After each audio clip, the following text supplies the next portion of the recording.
capítulo de vir que trata de la nueva y agradable aventura que al cura y barbero sucedió en la mesma sierra. Felicísimos y venturosos fueron los tiempos donde se echó al mundo el audacísimo caballero Don Quijote de la Mancha, pues por haber tenido tan honrosa determinación como fue el querer resucitar y volver al mundo la ya perdida y casi muerta orden de la andante caballería, gozamos ahora, en esta nuestra edad, necesitada de alegres entretenimientos, no sólo de la dulzura de su verdadera historia, sino de los cuentos y episodios della, que, en parte, no son menos agradables y artificiosos y verdaderos que la misma historia, la cual, prosiguiendo su rastrillado, torcido y aspado hilo, cuenta que, así como el cura comenzó a prevenirse para consolar a Cardenio, lo impidió una voz que llegó a sus oídos, que con tristes acentos decía de esta manera: ¡ay Dios! Si será posible que haya hallado lugar que pueda servir de escondida sepultura a la carga pesada de este cuerpo, que tan contra mi voluntad sostengo. Sí será, si la soledad que prometen estas sierras no me miente. ¡ay, desdichada! Y cuán más agradable compañía harán estos riscos y malezas a mi intención, pues me darán lugar para que con quejas comunique mi desgracia al cielo, que no la de ningún hombre humano, pues no hay ninguno en la tierra de quien se pueda esperar consejo en las dudas, alivio en las quejas, ni remedio en los males. Todas estas razones oyeron y percibieron el cura y los que con él estaban, y por parecerles, como ello era, que allí junto las decían, se levantaron a buscar el dueño, y no hubieron andado 20 pasos, cuando detrás de un peñasco vieron, sentado al pie de un fresno, a un mozo vestido como labrador, al cual, por tener inclinado el rostro, a causa de que se lavaba los pies en el arroyo que por allí corría, no se le pudieron ver por entonces. Y ellos llegaron con tanto silencio que dél no fueron sentidos, ni él estaba a otra cosa atento que a lavarse los pies, que eran tales que no parecían sino 2 pedazos de blanco cristal que entre las otras piedras del arroyo se habían nacido. Suspendióles la blancura y belleza de los pies, pareciéndoles que no estaban hechos a pisar terrones, ni andar tras el arado y los bueyes, como mostraba el hábito de su dueño, y así, viendo que no habían sido sentidos, el cura, que iba delante, hizo señas a los otros 2 que se agazapasen o escondiesen detrás de unos pedazos de peña que allí había, y así lo hicieron todos, mirando con atención lo que el mozo hacía, el cual traía puesto un capotillo pardo de 2 haldas, muy ceñido el cuerpo con una toalla blanca. Traía, ansimesmo, unos calzones y polainas de paño pardo, y en la cabeza una montera parda. Tenía las polainas levantadas hasta la mitad de la pierna, que sin duda alguna, de blanco alabastro parecía. Acabóse de lavar los hermosos pies, y luego, con un paño de tocar que sacó debajo de la montera, se los limpió, y al querer quitársele, alzó el rostro, y tuvieron lugar los que mirándole estaban de ver una hermosura incomparable, tal que Cardenio dijo al cura, con voz baja: esta, ya que no es Luscinda, no es persona humana, sino divina. El mozo se quitó la montera, y sacudiendo la cabeza a una y a otra parte, se comenzaron a descoger y desparcir unos cabellos que pudieran los del sol tenerles envidia. Con esto conocieron que el que parecía labrador era mujer, y delicada, y aun la más hermosa que hasta entonces los ojos de los 2 habían visto, y aun los de Cardenio, si no hubieran mirado y conocido a Luscinda, que después afirmó que sola la belleza de Luscinda podía contender con aquella. Los luengos y rubios cabellos no sólo le cubrieron las espaldas, mas toda en torno la escondieron debajo de ellos, que si no eran los pies, ninguna otra cosa de su cuerpo se parecía, tales y tantos eran. En esto les sirvió de peine unas manos, que si los pies en el agua habían parecido pedazos de cristal, las manos en los cabellos semejaban pedazos de apretada nieve, todo lo cual, en más admiración y en más deseo de saber quién era, ponía a los 3 que la miraban. Por esto determinaron de mostrarse, y al movimiento que hicieron de ponerse en pie, la hermosa moza alzó la cabeza, y apartándose los cabellos de delante de los ojos con entrambas manos, miró los que el ruido hacían, y apenas los hubo visto, cuando se levantó en pie, y sin aguardar a calzarse ni a recoger los cabellos, asió con mucha presteza un bulto, como de ropa, que junto a sí tenía, y quiso ponerse en huida, llena de turbación y sobresalto, mas no hubo dado 6 pasos cuando, no pudiendo sufrir los delicados pies la aspereza de las piedras, dio consigo en el suelo. Lo cual visto por los 3, salieron a ella, y el cura fue el primero que le dijo: deteneos, señora, quienquiera que seáis, que los que aquí veis sólo tienen intención de serviros. No hay para qué os pongáis en tan impertinente huida, porque ni vuestros pies lo podrán sufrir, ni nosotros consentir. A todo esto ella no respondía palabra, atónita y confusa.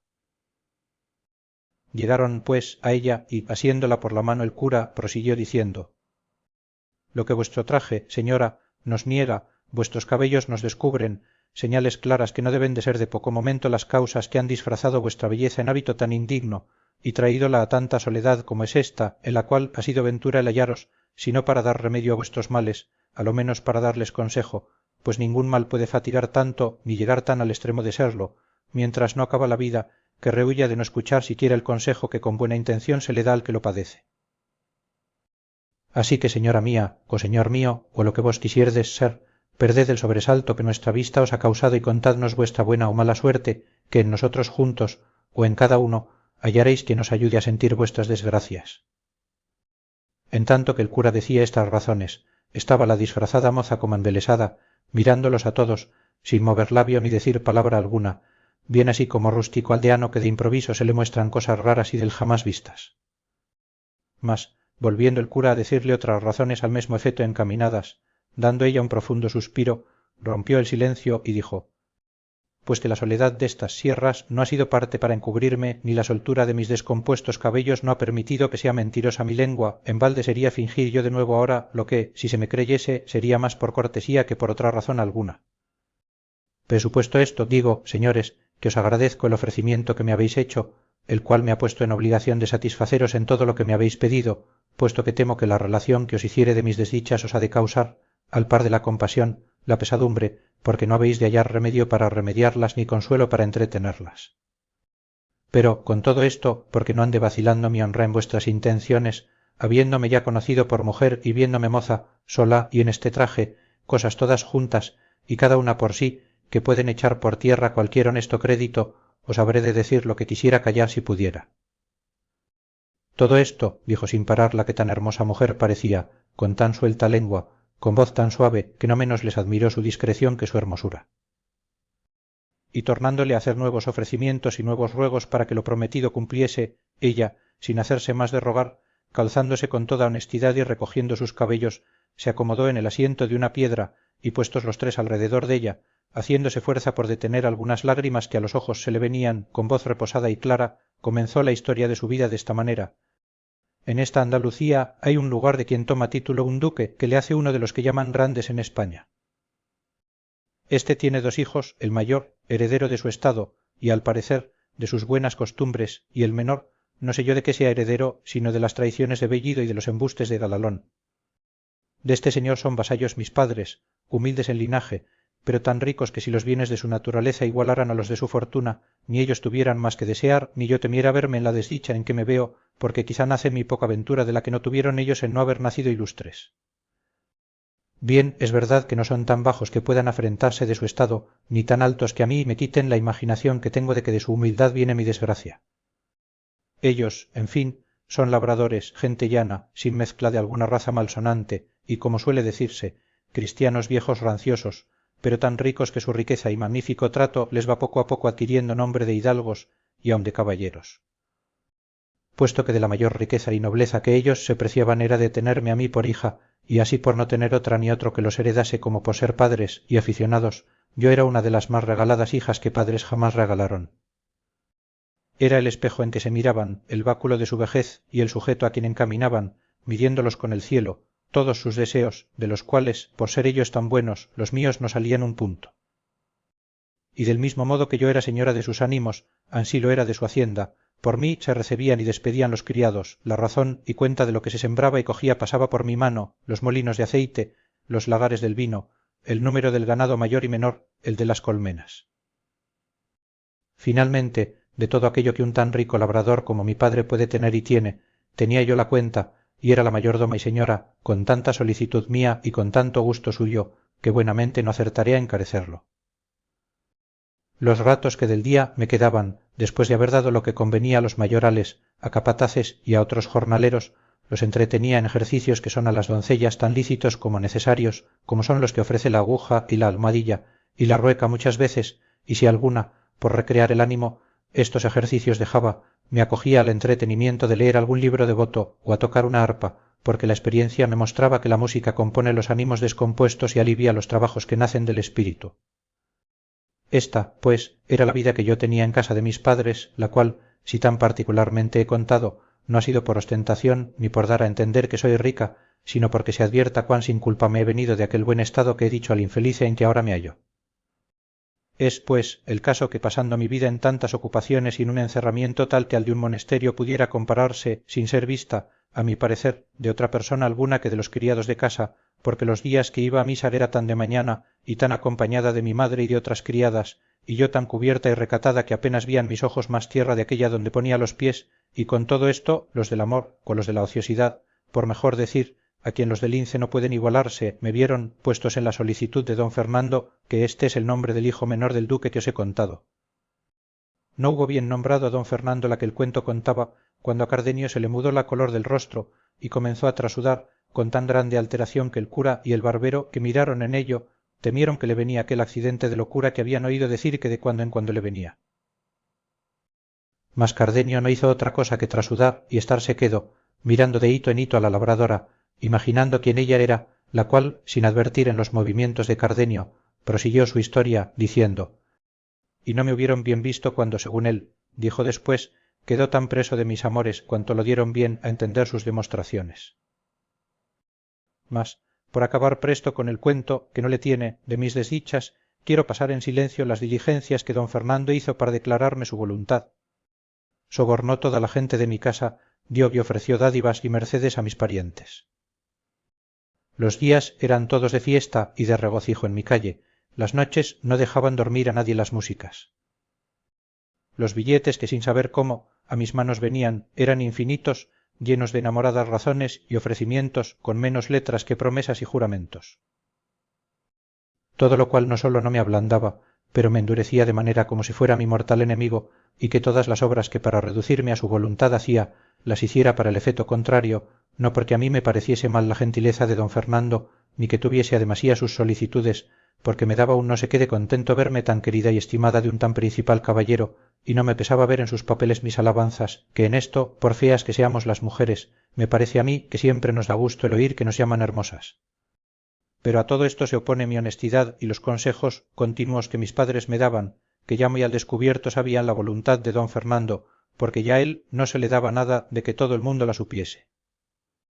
Decíanme mis padres que en sola mi virtud y bondad dejaban y depositaban su honra y fama, y que considerase la desigualdad que había entre mí y don Fernando, y que por aquí echaría de ver que sus pensamientos, aunque él dijese otra cosa, más se encaminaban a su gusto que a mi provecho, y que si yo quisiese poner en alguna manera algún inconveniente para que él se dejase de su injusta pretensión, que ellos me casarían luego con quien yo más gustase, así de los más principales de nuestro lugar como de todos los circunvecinos, pues todo se podía esperar de su mucha hacienda y de mi buena fama.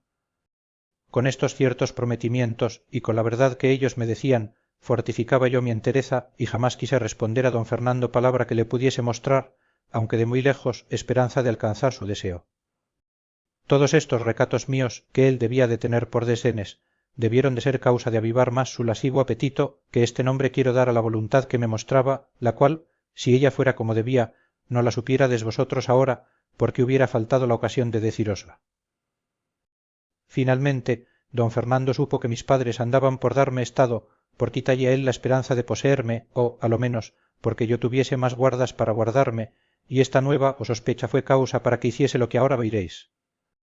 Y fue que una noche, estando yo en mi aposento con sola la compañía de una doncella que me servía, teniendo bien cerradas las puertas, por temor que, por descuido, mi honestidad no se viese en peligro, sin saber ni imaginar cómo, en medio de estos recatos y prevenciones, y en la soledad de este silencio y encierro, me le hallé delante, cuya vista me turbó de manera que me quitó la de mis ojos y me enmudeció la lengua, y así no fui poderosa de dar voces, ni aun él creo que me las dejara dar, porque luego se llegó a mí, y tomándome entre sus brazos porque yo, como digo, no tuve fuerzas para defenderme, según estaba turbada, comenzó a decirme tales razones que no sé cómo es posible que tenga tanta habilidad la mentira que las sepa componer de modo que parezcan tan verdaderas. Hacía el traidor que sus lágrimas acreditasen sus palabras y los suspiros su intención. Yo, pobrecilla, sola entre los míos, mal ejercitada en casos semejantes, comencé, no sé en qué modo, a tener por verdaderas tantas falsedades, pero no de suerte que me moviesen a compasión menos que buenas sus lágrimas y suspiros. Y así, pasándoseme aquel sobresalto primero, torné algún tanto a cobrar mis perdidos espíritus, y con más ánimo del que pensé que pudiera tener, le dije, si como estoy, señor, en tus brazos estuviera entre los de un león fiero y el librarme dellos se me asegurara con que hiciera o dijera cosa que fuera en perjuicio de mi honestidad, así fuera posible hacella o decilla como es posible dejar de haber sido lo que fue. Así que, si tú tienes ceñido mi cuerpo con tus brazos, yo tengo atada mi alma con mis buenos deseos, que son tan diferentes de los tuyos como lo verás si con hacerme fuerza quisieres pasar adelante en ellos. Tu vasalla soy, pero no tu esclava, ni tiene ni debe tener imperio la nobleza de tu sangre para deshonrar y tener en poco la humildad de la mía, y en tanto me estimo yo, villana y labradora, como tú, señor y caballero. Conmigo no han de ser de ningún efecto tus fuerzas, ni han de tener valor tus riquezas, ni tus palabras han de poder engañarme, ni tus suspiros y lágrimas enternecerme. Si alguna de todas estas cosas que he dicho viera yo en el que mis padres me dieran por esposo, a su voluntad se ajustara la mía, y mi voluntad de la suya no saliera, de modo que, como quedara con honra, aunque quedara sin gusto, de grado te entregara lo que tú, señor, ahora con tanta fuerza procuras. Todo esto he dicho porque no es pensar que de mí alcance cosa alguna el que no fuere mi legítimo esposo. Si no reparas más que en eso, bellísima Dorotea, que este es el nombre de esta desdichada, dijo el desleal caballero, ves, aquí te doy la mano de ser lo tuyo, y sean testigos de esta verdad los cielos, a quien ninguna cosa se esconde, y esta imagen de Nuestra Señora que aquí tienes. Cuando Cardenio le oyó decir que se llamaba Dorotea, tornó de nuevo a sus sobresaltos y acabó de confirmar por verdadera su primera opinión, pero no quiso interromper el cuento, por ver en qué venía a parar lo que él ya casi sabía, sólo dijo: que Dorotea es tu nombre, señora. Otra he oído yo decir del mesmo, que quizá corre parejas con tus desdichas.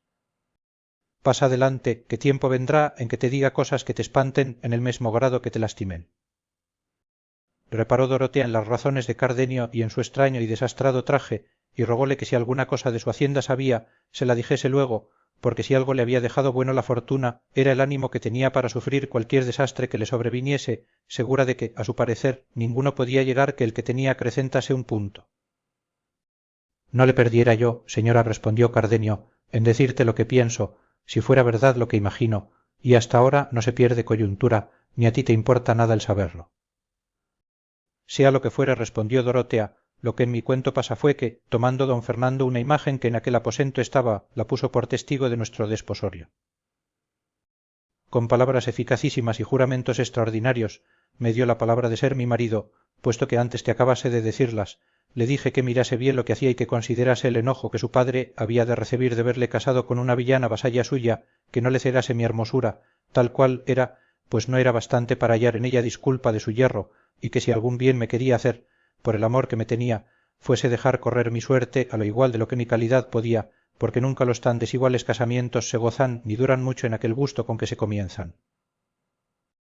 Todas estas razones que aquí he dicho le dije, y otras muchas de que no me acuerdo, pero no fueron parte para que él dejase de seguir su intento, bien así como el que no piensa pagar, que al concertar de la barata no repara en inconvenientes. Yo, a esta sazón, hice un breve discurso conmigo, y me dije a mí mesma, sí, que no seré yo la primera que por vía de matrimonio haya subido de humilde a grande estado, ni será don Fernando el primero a quien hermosura, o ciega afición, que es lo más cierto, haya hecho tomar compañía desigual a su grandeza. Pues si no hago ni mundo ni uso nuevo, viene sacudir a esta honra que la suerte me ofrece, puesto que en éste no dure más la voluntad que me muestra de cuanto dure el cumplimiento de su deseo, que en fin, para con Dios seré su esposa. Y si quiero con desdenes despedille, en término le veo que no usando el que debe, usará el de la fuerza y vendré a quedar deshonrada y sin disculpa de la culpa que me podía dar el que no supiere cuán sin ella he venido a este punto.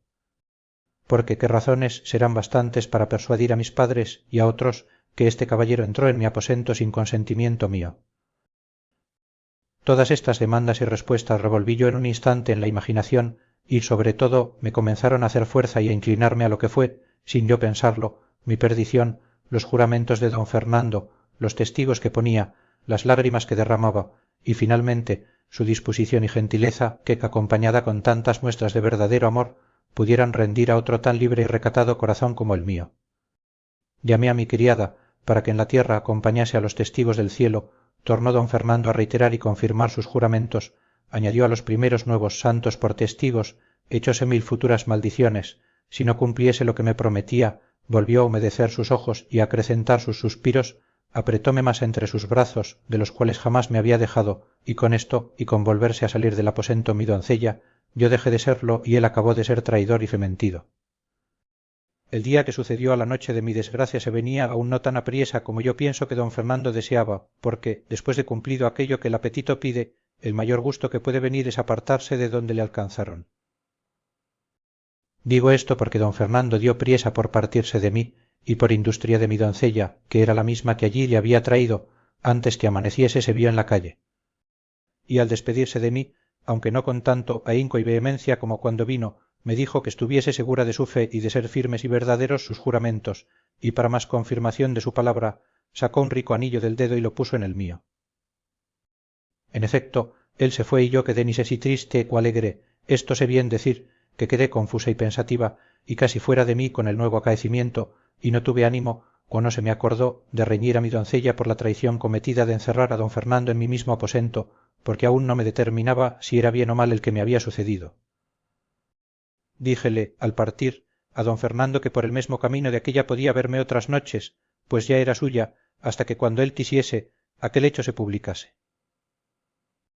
Pero no vino otra alguna, si no fue la siguiente, ni yo pude verle en la calle ni en la iglesia en más de un mes que en vano me cansé en solicitallo, puesto que supe que estaba en la villa y que los más días iba a caza, ejercicio de que él era muy aficionado.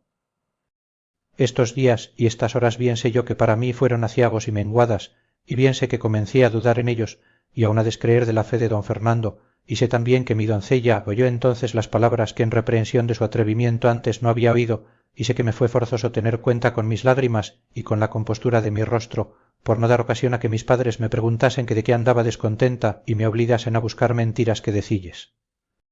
Pero todo esto se acabó en un punto, llegándose uno donde se atropellaron respectos y se acabaron los honrados discursos, y a donde se perdió la paciencia y salieron a plaza mis secretos pensamientos. Y esto fue porque de allí a pocos días se dijo en el lugar como en una ciudad allí cerca se había casado don Fernando con una doncella hermosísima en todo extremo y de muy principales padres, aunque no tan rica que por la dote pudiera aspirar a tan noble casamiento. Díjose que se llamaba Luscinda, con otras cosas que en sus desposorios sucedieron dignas de admiración. Oyó Cardenio el nombre de Luscinda y no hizo otra cosa que encoger los hombros, morderse los labios, enarcar las cejas y dejar de allí a poco caer por sus ojos dos fuentes de lágrimas. Mas no por esto dejó Dorotea de seguir su cuento, diciendo: llegó esta triste nueva a mis oídos, y, en lugar de helárseme el corazón en oílla, fue tanta la cólera y rabia que se encendió en él que faltó poco para no salirme por las calles dando voces, publicando la alevosía y traición que se me había hecho. Mas templóse esta furia por entonces con pensar de poner aquella mesma noche por obra lo que puse, que fue ponerme en este hábito que me dio uno de los que llaman zagales en casa de los labradores, que era criado de mi padre, al cual descubrí toda mi desventura, y le rogué me acompañase hasta la ciudad donde entendí que mi enemigo estaba. Él, después que hubo reprendido mi atrevimiento y afeado mi determinación, viéndome resuelta en mi parecer, se ofreció a tenerme compañía, como él dijo, hasta el cabo del mundo. Luego, al momento, encerré en una almohada de lienzo un vestido de mujer y algunas joyas y dineros, por lo que podía suceder. Y en el silencio de aquella noche, sin dar cuenta a mi traidora doncella, salí de mi casa, acompañada de mi criado y de muchas imaginaciones, y me puse en camino de la ciudad a pie, llevada en vuelo del deseo de llegar, ya que no a estorbar lo que tenía por hecho, a lo menos a decir a don Fernando me dijese con qué alma lo había hecho. Llegué en 2 días y me dio donde quería, y, en entrando por la ciudad, pregunté por la casa de los padres de Luscinda, y al primero a quien hice la pregunta me respondió más de lo que yo quisiera oír. Díjome la casa y todo lo que había sucedido en el desposorio de su hija, cosa tan pública en la ciudad, que se hacían corrillos para contarla por toda ella. Díjome que la noche que don Fernando se desposó con Luscinda, después de haber ella dado el sí de ser su esposa, le había tomado un recio desmayo y que, llegando su esposo a desabrocharle el pecho para que le diese el aire, y halló un papel escrito de la misma letra de Luscinda, en que decía y declaraba que ella no podía ser esposa de don Fernando, porque lo era de Cardenio, que, a lo que el hombre me dijo, era un caballero muy principal de la mesma ciudad, y que si había dado el sí a don Fernando, fue por no salir de la obediencia de sus padres. En resolución, tales razones, dijo que contenía el papel, que daba a entender que ella había tenido intención de matarse en acabándose de desposar, y daba allí las razones por que se había quitado la vida. Todo lo cual dicen que confirmó una daga que le hallaron no sé en qué parte de sus vestidos. Todo lo cual visto por don Fernando, pareciéndole que Luscinda le había burlado y escarnecido y tenido en poco, arremetió a ella, antes que de su desmayo volviese, y con la misma daga que le hallaron la quiso dar de puñaladas, y lo hiciera si sus padres y los que se hallaron presentes no se lo estorbaran. dijeron más que luego se ausentó don Fernando y que Luscinda no había vuelto de su parasismo hasta otro día que contó a sus padres cómo ella era verdadera esposa de aquel Cardenio que he dicho. Supe más que el Cardenio, según decían, se halló presente en los desposorios y que en viéndola desposada, lo cual él jamás pensó, se salió de la ciudad desesperado, dejándole primero escrita una carta donde daba a entender el agravio que Luscinda le había hecho y de cómo él se iba donde gentes no le viesen. Esto todo era público y notorio en toda la ciudad, y todos hablaban dello, y más hablaron cuando supieron que Luscinda había faltado de casa de sus padres y de la ciudad, pues no la hallaron en toda ella, de que perdían el juicio sus padres y no sabían qué medio se tomar para hallarla. Esto que supe puso en bando mis esperanzas, y tuve por mejor no haber hallado a don Fernando que no hallarle casado, pareciéndome que aún no estaba del todo cerrada la puerta a mi remedio, dándome yo a entender que podría ser que el cielo hubiese puesto aquel impedimento en el segundo matrimonio, por atraerle a conocer lo que al primero debía, y a caer en la cuenta de que era cristiano y que estaba más obligado a su alma que a los respetos humanos. Todas estas cosas revolvía en mi fantasía, y me consolaba sin tener consuelo, fingiendo unas esperanzas largas y desmayadas, para entretener la vida que ya aborrezco. Estando, pues, en la ciudad, sin saber qué hacerme, pues a don Fernando no hallaba, llegó a mis oídos un público pregón, donde se prometía grande hallazgo a quien me hallase, dando las señas de la edad y del mesmo traje que traía, y oí decir que se decía que me había sacado de casa de mis padres el mozo que conmigo vino, cosa que me llegó al alma, por ver cuán decaída andaba mi crédito, pues no bastaba perderle con mi venida, sino añadir el con quién, siendo sujeto tan bajo y tan indigno de mis buenos pensamientos. Al punto que oí el pregón, me salí de la ciudad con mi criado, que ya comenzaba a dar muestras de titubear en la fe que de fidelidad me tenía prometida, y aquella noche nos entramos por lo espeso de esta montaña, con el miedo de no ser hallados. Pero, como suele decirse que un mal llama a otro, y que el fin de una desgracia suele ser principio de otra mayor, así me sucedió a mí, porque mi buen criado, hasta entonces fiel y seguro, así como me vio en esta soledad, y citado de su mesma bellaquería antes que de mi hermosura, quiso aprovecharse de la ocasión que a su parecer estos yermos le ofrecían, y con poca vergüenza y menos temor de Dios ni respeto mío, me requirió de amores, y viendo que yo con feas y justas palabras respondía a las desvergüenzas de sus propósitos, dejó aparte los ruegos de quien primero pensó aprovecharse, y comenzó a usar de la fuerza. Pero el justo cielo, que pocas o ningunas veces deja de mirar y favorecer a las justas intenciones, favoreció las mías, de manera que con mis pocas fuerzas y con poco trabajo di con él por un derrumbadero donde le dejé, ni sé si muerto o si vivo, y luego, con más ligereza que mi sobresalto y cansancio pedían, me entré por estas montañas, sin llevar otro pensamiento ni otro disignio que esconderme en ellas y huir de mi padre y de aquellos que de su parte me andaban buscando. Con este deseo, a no sé cuántos meses que entré en ellas, donde hallé un ganadero que me llevó por su criado a un lugar que está en las entrañas de esta sierra, al cual he servido de zagal todo este tiempo, procurando estar siempre en el campo por encubrir estos cabellos que ahora, tan sin pensarlo, me han descubierto. Pero toda mi industria y toda mi solicitud fue y ha sido de ningún provecho, pues mi amo vino en conocimiento de que yo no era varón y nació en él el mesmo mal pensamiento que en mi criado, y como no siempre la fortuna con los trabajos da los remedios, no hallé derrumbadero ni barranco de donde despeñar y despenar al amo, como le hallé para el criado, y así tuve por menor inconveniente dejalle y esconderme de nuevo entre estas asperezas que probar con él mis fuerzas o mis disculpas. Digo, pues, que me torné a emboscar y a buscar donde sin impedimento alguno pudiese con suspiros y lágrimas rogar al cielo se duela de mi desventura y me dé industria y favor para salir de ella, o para dejar la vida entre estas soledades, sin que quede memoria de esta triste, que tan sin culpa suya habrá dado materia para que de ella se hable y murmure en la suya y en las ajenas tierras. Don Fernando promete casarse con Dorotea,